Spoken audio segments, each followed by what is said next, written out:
All right, is being benched the same as being bullied? Well, a former high school student thinks that that's the case, and now he is suing the school district and the varsity baseball coach for it. The suit states, quote, for over 4 months and 14 games, Robbie Lopez has been benched and not given the opportunity to show his offensive or defensive capabilities. Goes on to call this a form of harassment. Question is, will the judge agree? Well, here to break it all down, attorney Emily Campagno. Emily, good to have you with us. Thank you so much.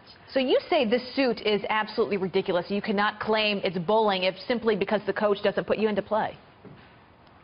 Absolutely. So usually I can find legal merit to both sides in a lawsuit, but here, frankly, I can't. So this father is arguing that coach's discretion essentially is akin to bullying.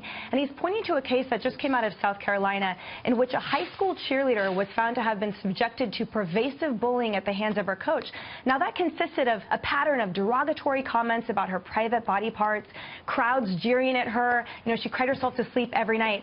The father here acknowledges it was simply for being benched, and yet he claims this is more egregious and is seeking more money than that cheerleading case. No judge or jury will agree. You know, as a father of 3 children who went through sports their entire lives, sometimes you do get frustrated with the coach who invariably doesn't put your kid in all the time so the kid can get spotted by the college talent scouts and get the free ride to college. That's just the father talking right here. But nonetheless, sometimes there are reasons why kids don't get put in. But is the remedy suing the coach? Well, that's a great point. So they even acknowledge in the complaint this game is supposed to be fun. So what is the remedy for loss of fun? How do you qualify that for damages?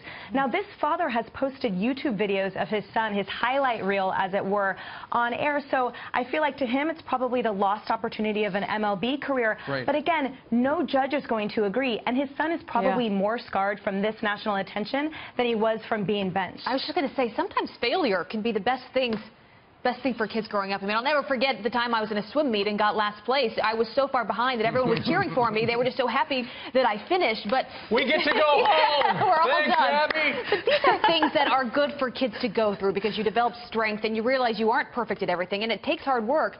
Does this distract, though, Emily, from the real problems that we face in this country when it comes to bullying?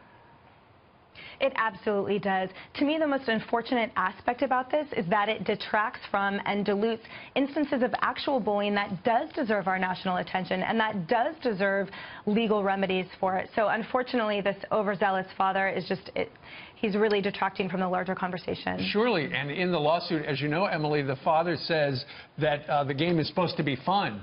But what's the legal remedy for not having fun at the game?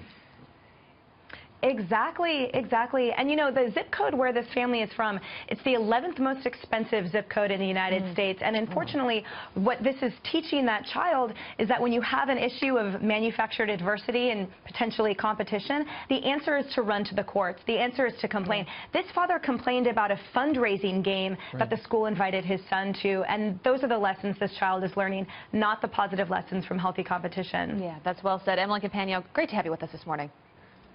Thank you.